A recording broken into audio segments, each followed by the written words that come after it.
1934 Ford Utility, which was the first Ford V8 model imported into Australia.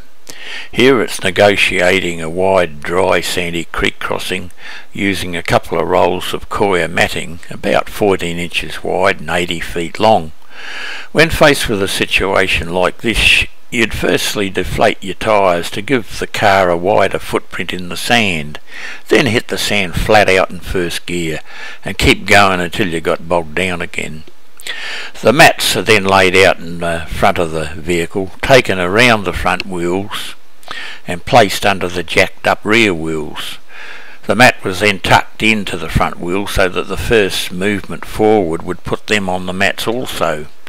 The car was then driven gently onto the mats until about 4 or 5 feet were out the back, and then those ends were tied onto the rear bumper bar. Well, if you got a good run up for the length of those mats and then carried on for another couple hundred feet or so, you'd be towing the mats behind. That saved you from going back, rolling them up, lugging them full of sand up to the next bog down. This process was repeated until you got to firm ground on the other side of the river. Then you pump your tyres back up to the correct pressure, because on those roads with the tyres that were used in those days, those tyres could get that hot they'd catch fire.